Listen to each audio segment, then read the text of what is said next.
So I'm going to talk about combinations of capacitors in series and parallel.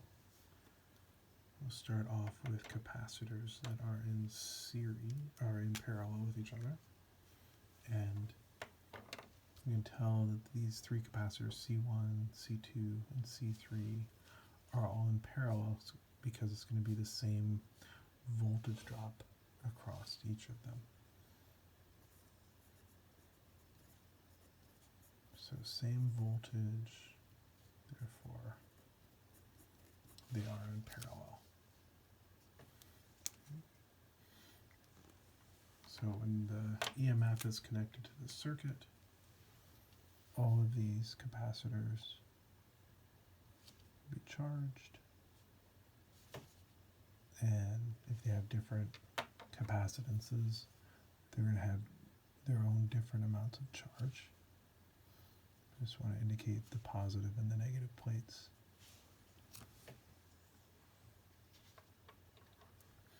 You want to remember our relationship for capacitors is that the charge on the positive plate of a capacitor is the capacitance times the voltage.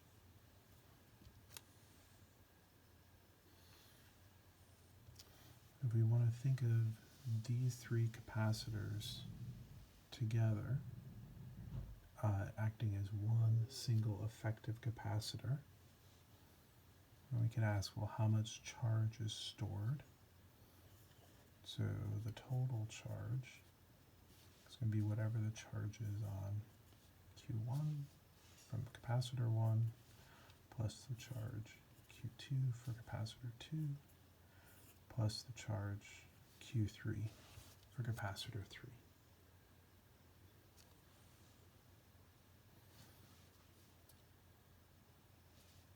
We can also write out that same relationship in terms of the individual capacitances and the EMF of the battery. So this would be C1 times EMF plus C2 times EMF plus C3 times EMF.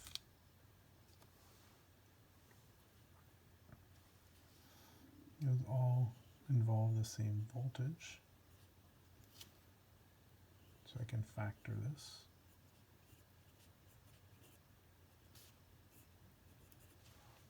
As follows.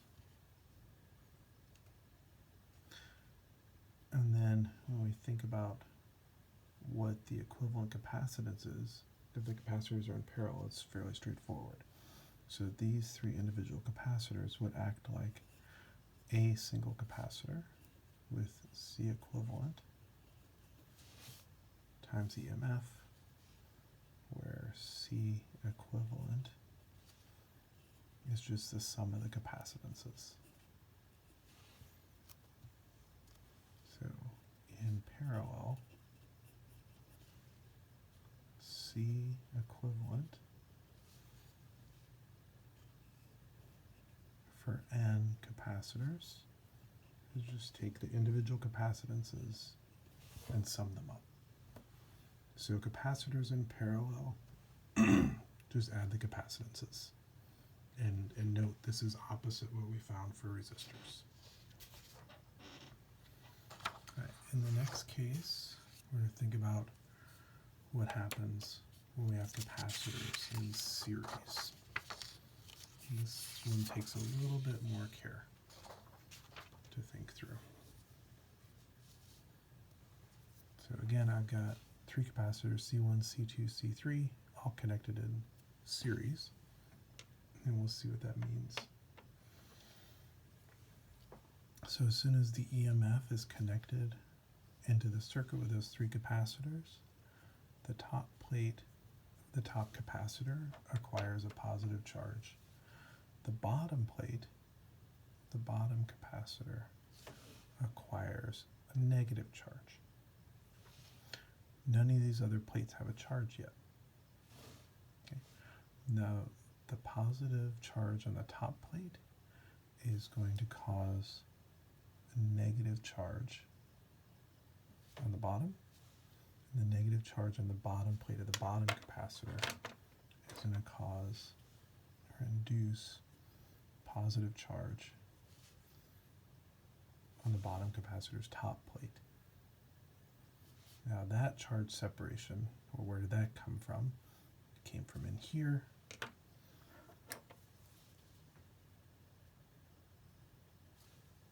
And so that middle capacitor is also going to be charged. And these capacitors are all going to have to come to the same charge.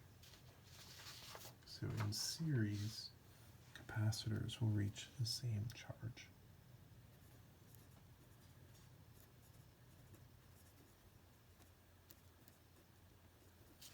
And the reason that that's happening is just conservation of charge. All of these internal plates are acquiring their charge only because of charge separation.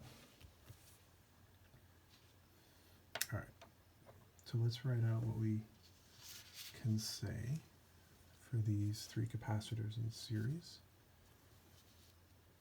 We know the charges are all the same, so the charge will have to be the capacitance times the voltage drop across just the first capacitor. Charge will also have to be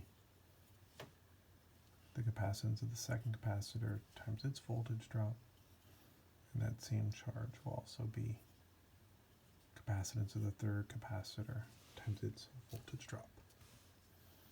And we apply Kirchhoff's loop rule to our circuit. We're going to go up by the EMF of the battery, and then we're going to drop V1, V2, V3. So the loop rule is going to tell us that the EMF is equal to V1 plus V2 plus V3, and we can rewrite what those individual voltages are as the EMF is going to equal, so V1 will be Q over C1, V2 is going to be the charge Q over C2, and V3 will be Q over the capacitance C3.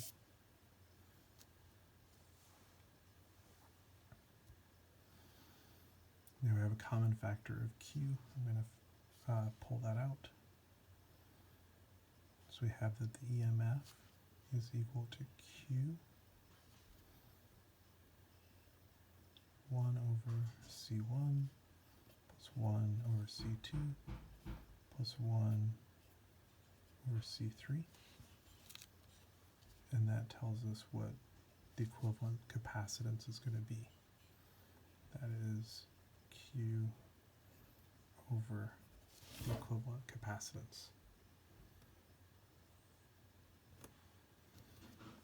So in series,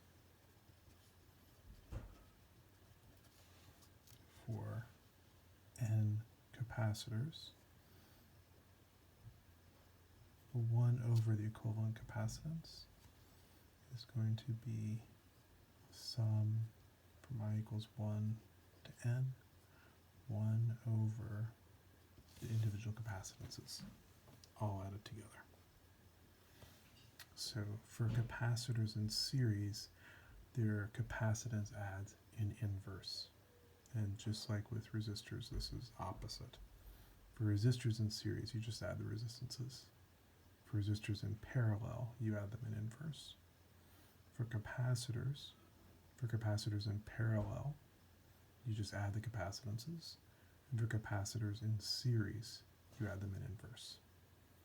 And why it turns out that way comes down to basically which side of the equation the voltage is on. For resistor, it's V is equal to IR. For capacitor, it's Q equals CV.